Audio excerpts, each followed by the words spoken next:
جسد الکسی ناوالنی را بالاخره به مادرش لودمیلا ناوالنی دادند. در این باره روز 24 فوریه سال 2023 کیرا یارماش سخنگوی ناوالنی خبر داد جسد الکسی را به مادرش دادند. سپاس به همه آنهایی که همراه ما این را طلب داشتند. لودمیلا ایوانونا هنوز در سال خرد است. مراسم گور و چوب هنوز در پیش است. ما نمیدانیم که آیا مقامات به گذراندن این مراسم به شیوهی که خانواده‌اش میخواهند و الکسی شایسته‌اش است ممانعت خواهند کرد، نوشته است یارماش.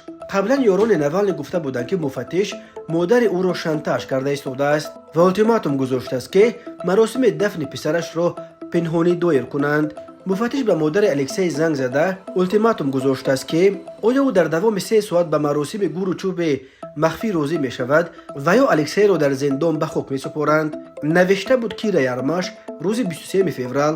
به گفته او مادر ناوالنی از مذاکره با کمیته تفتیشات دست کشیده گفته است که این نهاد صلاحیت مقرر کردن شیوه دفن پسر او را ندارد. لودمیلا ناوالنی طلب کرده است که قانون را رعایت کنند و طبق قانون در دوام 2 روز بعد معاین کردن علت مرگ محبوس جسدش را باید به نزدیکانش بسپارند. لودمیلا ناوالنی نیز در یک مراجعه ویدیویی التیماتوم مقامات درباره به طور مخفی به خاک سپاریدن پسرش را تصدیق کرد و گفت به این سودای مشکوک راضی نشده است. الکسی ناوالنی یک مخالف سرسخت رژیم پرزیدنت کنونی روسیه ولادیمیر پوتین که با اتهام به عقیده طرفدارانش سیاسی به 19 سال زندان محکوم شده بود، روز 16 فوریه سال 2024 به طور مرموز در یک زندان در حوزه یامال نینسک در منطقه اقلیمش قراتون قطب شمال افتید. اداره زندانهای روسیه گفت احوال الکسی ناوالنی هنگام سیر و گشت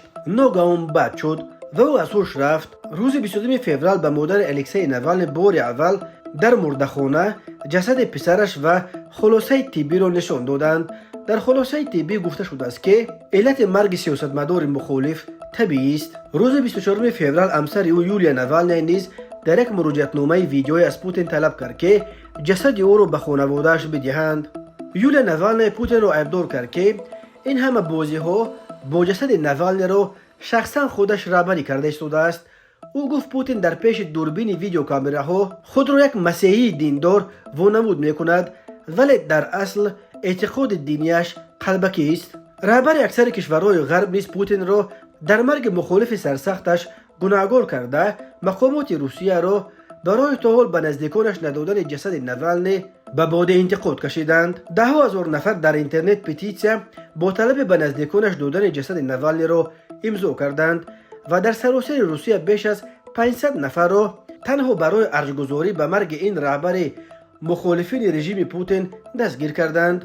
گناه اکثر این دستگیر شدگان فقط همین بود که در پایه مجسمه های یادگاری قربانیان تعقیبات دوران استالین به یاد الکسی ناوالنی گل گذاشتند و یا شمع روشن کردند.